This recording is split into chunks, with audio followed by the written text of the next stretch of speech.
ಸಾಂಸ್ಕೃತಿಕ ಕಾರ್ಯಕ್ರಮದ ಪ್ರಾರಂಭ.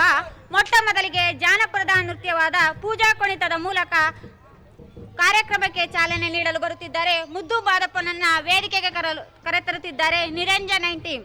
So please welcome on the stage Niranjan and team.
Hanumale, Jenumale, Gunjumale, Gulugunjumale 77 ಮಲೆಯಲ್ಲಿ ತಪ್ಪದೆ ನಲಿದು ನಾಟ್ಯವಾಡುವ ನಮ್ಮ ಅಪ್ಪಾಜಿ ಮುದ್ದುಮಾದಯ್ಯನ ಪಾದಕ್ಕೆ ಒಂದ್ಸಲ ಊಹೇ ಅಂದ್ರಪ್ಪೋ, ಊಹೇ ಊಹೇ.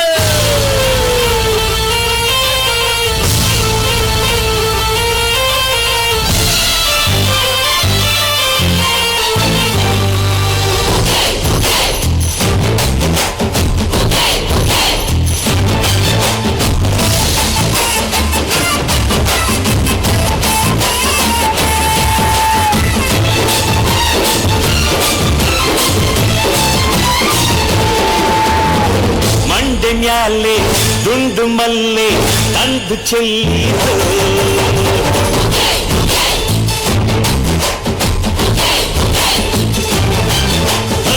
ಗಂಡು ತಾಳು ಬಂದು ಇಲ್ಲಿ ಚಂದ ನೋಡಿದು,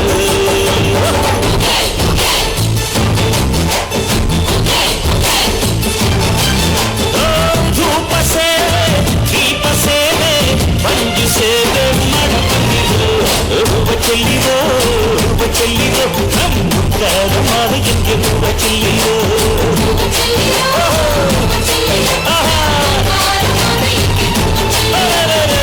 ಮಂಡೆ ಮ್ಯಾಲೆ ದುಂಡು ಮಲ್ಲೆ ತಂದು ಚೆಲ್ಲಿರೋ.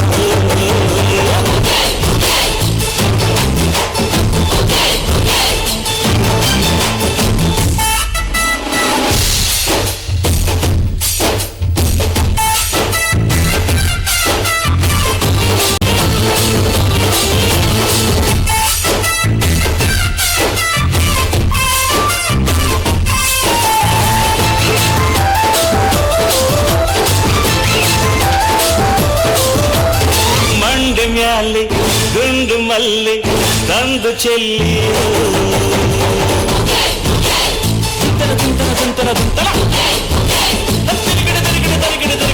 ಗಂಡು ತಾಯಿ ಬಂದು ಇಲ್ಲಿ ಚಂದ ನೋಡಿರೋ.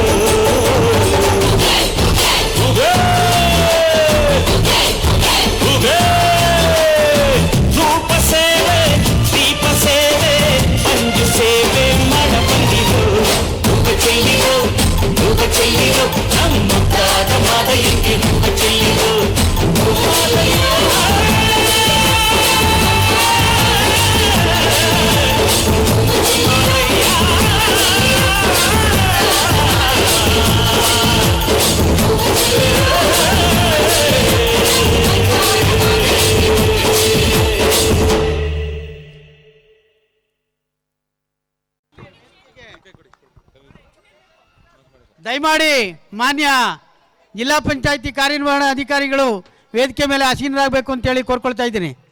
ದಯಮಾಡಿ ವೇದಿಕೆ ಮೇಲೆ ಬರಬೇಕು. ಈಗ ತಾನೇ ಚಲನಚಿತ್ರ ಸಂಭಾಷಣೆಗಾರರಾದಂತಹ ನಮ್ಮ ಮಳವಳ್ಳಿಯ ಸಾಯಿ ಕೃಷ್ಣರವರು ಸಹ ಆಗಮಿಸ್ತಾ ಇದ್ದಾರೆ. ದಯಮಾಡಿ ಅವರು ವೇದಿಕೆ ಮೇಲೆ ಬರಬೇಕು ಅಂತೇಳಿ ಕೋರ್ಕೊಳ್ತಾ ಇದ್ದೀನಿ.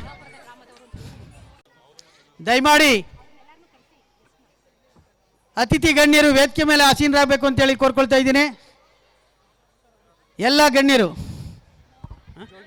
ದಯಮಾಡಿ ಕನ್ನಡ ಸಾಹಿತ್ಯ ಪರಿಷತ್ತಿನ ಅಧ್ಯಕ್ಷರಾದಂಥ ಶ್ರೀನಿವಾಸರು ಸರ್ ವೇದಿಕೆ ಮೇಲೆ ಬರಬೇಕು ಅಂತೇಳಿ ಕೋರ್ಕೊಳ್ತಾ ಇದ್ದೀನಿ. ದಯಮಾಡಿ ನಮ್ಮ ಜಿಲ್ಲೆಯ ಅಪರೂಪದ ವ್ಯಕ್ತಿ, ನಮ್ಮ ತಾಲೂಕು ಹೋಬಳಿಯ ಕೊನ್ನಾಪುರ ಗ್ರಾಮದ ಸನ್ಮಾನ್ಯ ಶ್ರೀ ಯಾಲಕ್ಕಿಗೌಡರು ನಿಜವಾಗ್ಲೂ ಎಲ್ಲ ಕಾರ್ಯಕ್ಷೇತ್ರದ ಒತ್ತಡಗಳ ನಡುವೆಯೂ ಸಹ ಈ ಒಂದು ಕಾರ್ಯಕ್ರಮಕ್ಕೆ ಆಗಮಿಸಿರ್ತಕ್ಕಂಥದ್ದು ಈ ಸಂಸ್ಥೆ ಮತ್ತು ಈ ಗ್ರಾಮದ ಸುದೈವ ಅಂತ ನಾನಾದರೂ ಭಾವಿಸ್ತೀನಿ. ಸನ್ಮಾನ್ಯರು ಈ ವೇದಿಕೆ ಮೇಲೆ ಆಸೀನರಾಗಿದ್ದಾರೆ ಮತ್ತು ಜಿಲ್ಲಾ ಪಂಚಾಯಿತಿ ವ್ಯಾಪ್ತಿನಲ್ಲಿ ಬರ್ತಕ್ಕಂಥ ಎಲ್ಲ ಇಲಾಖೆಗಳ ಕಾರ್ಯಕ್ಷೇತ್ರವನ್ನು ವಹಿಸ್ಕೊಂಡು ಈ ಜಿಲ್ಲೆಗೆ ಸಮರ್ಪಕವಾಗಿ ಏನಾದರೂ ಒಂದು ಒಳ್ಳೆಯ ಕೆಲಸಗಳನ್ನು ಮಾಡಬೇಕು ಅಂತೇಳಿ ನಮ್ಮ ಜಿಲ್ಲೆಗೆ ಬಂದಿರತಕ್ಕಂಥ ಶ್ರೀಯುತ ಯಾಲಿಕೇಗೌಡರನ್ನು ಈ ವೇದಿಕೆಯ ಪರವಾಗಿ, ನಿಮ್ಮೆಲ್ಲರ ಪರವಾಗಿ ಹಾಗೂ ನಮ್ಮ ಶಿಕ್ಷಣ ಸಂಸ್ಥೆಯ ಪರವಾಗಿ ನಾನು ವೈಯಕ್ತಿಕವಾಗಿ ಸ್ವಾಗತವನ್ನು ಬಯಸ್ತಾ ಇದ್ದೀನಿ. ಈಗ ತಾನೇ ಚಲನಚಿತ್ರ ರಂಗದಲ್ಲಿ ನಮ್ಮ ಮಳವಳ್ಳಿ ತಾಲ್ಲೂಕು ಕಲೆಯಲ್ಲಿ ಯಾವುದಕ್ಕೂ ಕಡಿಮೆ ಇಲ್ಲ ಅಂತಕ್ಕಂಥದ್ದನ್ನು ನಮ್ಮ ಸಾಯಿ ಕೃಷ್ಣ ಸರ್ ಅವರು ಜೋಗಿ ಚಿತ್ರದಲ್ಲಿ ಒಂದು ಯಶಸ್ವಿ ವಿಲನ್ ಪಾತ್ರದ ಮೂಲಕ ಎಲ್ಲರನ್ನು ರಂಜಿಸಿದ್ದಾರೆ. ಅಂತಹ ಒಬ್ಬ ಒಳ್ಳೆಯ ಸಂಭಾಷಣೆಗಾರರು ನಮ್ಮ ಈ ವೇದಿಕೆ ಮೇಲೆ ಆಸೀನರಾಗಿರ್ತಕ್ಕಂಥದ್ದು ನಮ್ಮ ಸುದೈವ ಅಂತ ನಾನಾದರೂ ಭಾವಿಸ್ತೀನಿ. ಶ್ರೀಯುತರು ನಮ್ಮ ಕರೆಗೆ ಹೋಗೊಟ್ಟು ಈ ಒಂದು ಕಾರ್ಯಕ್ರಮದಲ್ಲಿ ಆಗಮಿಸಿದ್ದಾರೆ. ಅವರಿಗೆ ನಿಮ್ಮೆಲ್ಲರ ಪರವಾಗಿ ಹಾಗೂ ನನ್ನ ವೈಯಕ್ತಿಕವಾಗಿ ಸ್ವಾಗತ, ಸುಸ್ವಾಗತ. ಅದೇ ರೀತಿ ಜೋಗಿ ಚಿತ್ರದ ವಿಲನ್ ಪಾತ್ರ ಮಾಡಿರುವಂತಹ ಪೊಟ್ರೆ ನಾರದರು ಕೂಡ ಈ ಒಂದು ಕಾರ್ಯಕ್ರಮಕ್ಕೆ ಆಗಮಿಸಿದ್ದಾರೆ. ಅವರಿಗೂ ಕೂಡ ತಮ್ಮ ನಿಮ್ಮೆಲ್ಲರ ಪರವಾಗಿ ತುಂಬ ಹೃದಯದ ಸ್ವಾಗತವನ್ನ ಕೋರ್ತೇನೆ. ಎಲ್ಲ ಪೋಷಕರು ಚಪ್ಪಾಳೆ ಮುಖಾಂತರ ಪ್ರೋತ್ಸಾಹಿಸಬೇಕು. ದಯಮಾಡಿ ಯಾಲಕ್ಕಿಗೌಡರು ನಮ್ಮ ಪುಟ್ಟ ಬಾಲಕಿಯಿಂದ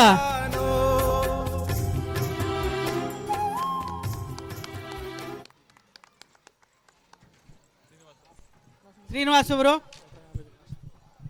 ಕನ್ನಡ ಅಲಗೂರು ಹೋಬಳಿ ಕನ್ನಡ ಸಾಹಿತ್ಯ ಪರಿಷತ್ನ ಅಧ್ಯಕ್ಷರಾದ ಇವರಿಗೆ ಸ್ವಾಗತ. ಇವರಿಗೆ ಹೂವನ್ನು ಸ್ವೀಕಾರವನ್ನು ಮಾಡಬೇಕು ಅಂತೇಳಿ ಕೋರ್ಕೊಳ್ತಾ ಇದ್ದೀನಿ. ನಾಗರಾಜ್ ಅವರು ಸಹ ಸ್ವೀಕಾರವನ್ನು ಮಾಡಬೇಕು ಅಂತೇಳಿ ಕೋರ್ಕೊಳ್ತಾ ಇದ್ದೀನಿ. ಈಗ ನಮ್ಮ ಜಿಲ್ಲೆಯ ಹೆಮ್ಮೆಯ ಪುತ್ರರು ಈ ಒಂದು ಕ್ಷೇತ್ರದಿಂದ ಪ್ರತಿಭಾವಂತ ವಿದ್ಯಾರ್ಥಿಗಳ ಬಗ್ಗೆ ನಾನು ಮಾತಾಡ್ತಾ ಇದ್ದೆ. ಬಹುಶಃ ಗ್ರಾಮೀಣ ಪ್ರತಿಭೆ ಎಂಥದ್ದು, ಪ್ರತಿಭಾವಂತರು ನಿರ್ಮಾಣ ಆಗ್ತಕ್ಕಂಥದ್ದು ಈ ಗ್ರಾಮೀಣ ಶಾಲೆಯಲ್ಲಿ ಎನ್ನುವುದಕ್ಕೆ ಈ ವೇದಿಕೆ ಮೇಲೆ ಇರ್ತಕ್ಕಂಥ ನಮ್ಮ ಯಾಲಕ್ಕಿಗೌಡರು ಒಂದು ಉದಾಹರಣೆ. ಈ ಒಂದು ಪ್ರತಿಭಾವಂತರು ಹಲಗೂರು ಹೋಬಳಿನಲ್ಲಿ ಬಹಳಷ್ಟು ಜನರಿದ್ದರು. ಇವತ್ತು ನಮ್ಮ ಜಿಲ್ಲೆಯಲ್ಲಿ ಒಂದು ಮುಖ್ಯವಾದಂಥ ಸ್ಥಾನದಲ್ಲಿದ್ದು ಎಲ್ಲ ಜನರ ಕಷ್ಟ ಸುಖಗಳಿಗೆ ನಾನು 2-3 ಬಾರಿ ಅವರ ಕಚೇರಿಗೆ ಭೇಟಿ ಮಾಡಿದ್ದೀನಿ.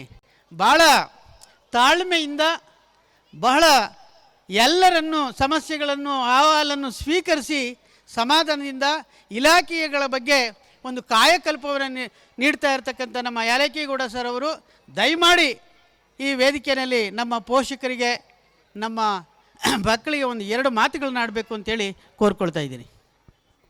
ಸುಂದರ ಸಂಜೆಯ ಸರಳ ಸಮಾರಂಭದಲ್ಲಿ ತಮ್ಮೆಲ್ಲರಿಗೂ ನಾನು ನಮಸ್ಕಾರ ಮಾಡ್ತಾ, ಈ ಕಾರ್ಯಕ್ರಮಕ್ಕೆ ಆಗಮಿಸಿರುವಂಥ ಶಿವಲಿಂಗನವರೇ, ಮತ್ತು ರೇವಣ ಸಿದ್ದಪ್ಪನವರೇ, ಸಿದ್ದರಾಜ್ ಅವರೇ, ಶಂಕರೇಗೌಡ್ರೆ, ಡಾಕ್ಟರ್ GM ಸಿದ್ದರಾಜ್ ಅವರೇ, ಮಳವಳ್ಳಿ ಸಾಯಿ ಕೃಷ್ಣ ಅವರೇ, ಮತ್ತು ಮಲ್ಲಿಕಾರ್ಜುನ ಸ್ವಾಮಿ ಅವರೇ, ಹಾಗೂ ನೆರೆದಿರುವಂಥ ಎಲ್ಲ ನನ್ನ ಪ್ರೀತಿಯ ಅಣ್ಣ ತಮ್ಮ ಮತ್ತು ಅಕ್ಕ ತಂಗಿಯರೇ,